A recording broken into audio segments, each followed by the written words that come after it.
Please like, share and subscribe. మూవీకి సంబంధించిన ఎలాంటి అప్డేట్స్ కోసమే నా ఛానల్ అయితే సబ్స్క్రైబ్ చేసుకోండి భయ్యా. ప్రజెంట్ అల్లు అర్జున్ అండ్ అట్లీ వీళ్ళిద్దరు కాంబినేషన్లో మూవీ రాబోతున్న విషయం మనందరికీ తెలిసిందే. ఇప్పటివరకు ఈ మూవీలో డబుల్ రోల్ చేయబోతున్నారని అల్లు అర్జున్ గారి రూమర్స్ అయితే గట్టిగా వినిపించాయి. కాకపోతే ఇప్పుడు ట్రిపుల్ రోల్ అనే వార్తలు అయితే గట్టిగా వినిపిస్తున్నాయి భయ్యా.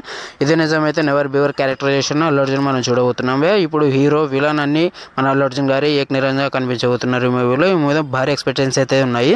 పుష్ప 2 లాంటి బ్లాక్ బస్టర్ హిట్ తర్వాత ఈ మూవీ వస్తుండడంతో మూవీ మీద మంచి ఎక్స్పెక్టేషన్స్ అయితే ఉన్నాయి భయ్యా.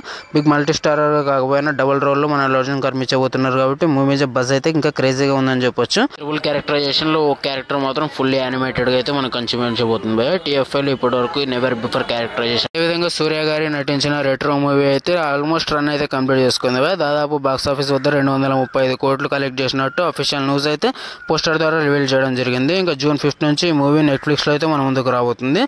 బాక్స్ ఆఫీస్ వద్ద మిక్స్డ్ టాక్ తో తెచ్చుకొని ఫ్లాప్ అయితే అయ్యింది భయ్యా ఈ మూవీ. OTTలో ఎలాంటి టాక్ వస్తుందో నేనైతే ఎగర్లీ వెయిట్ చేస్తున్నా. రెట్రో మూవీ ఎంతమంది చూసారు. శనివారం లాంటి బ్లాక్ బస్టర్ హిట్ తర్వాత వివేకాత్రేయ గారి నెక్స్ట్ ప్రాజెక్ట్ అయితే ఫైనలైజ్ అయింది భయ్యా. రజనీకాంత్ గారు మెయిన్ లీడ్ లో అయితే నటించబోతున్నారు. వార్తలు అయితే గట్టిగా వినిపిస్తున్నాయి భయ్యా. ఇదే నిజమైతే వివేకాత్రేయ గారి కెరీర్ అయితే ఇంకో రేంజ్ గా అయితే వెళ్ళబోతుంది. ఇప్పటికే సంక్రాంతికి వస్తున్నాం లాంటి 100 కోట్ల బహుమతితో ఆయన మంచి కజిమిత్ అయితే ఉన్నారు. ఇదే నిజమైతే ఇంకా వివేకాత్రేయ గారు బ్యాక్ టు ఫామ్ అన్నట్టు ఉంటుంది భయ్యా. ఇంకా భారీ క్రేజీ మూవీ అయితే పట్టాలెక్కుతుందని నాకైతే అనిపిస్తుంది. ప్రజెంట్ రజనీకాంత్ అయితే కూలీ మూవీ షూటింగ్ లో అయితే బిజీ ఉన్నారు. ఈ మూవీ అయిపోయినామండి. ఈ మూవీ స్టార్ట్ అయ్యే అవకాశాలు అయితే గట్టిగా కనబడుతున్నాయి.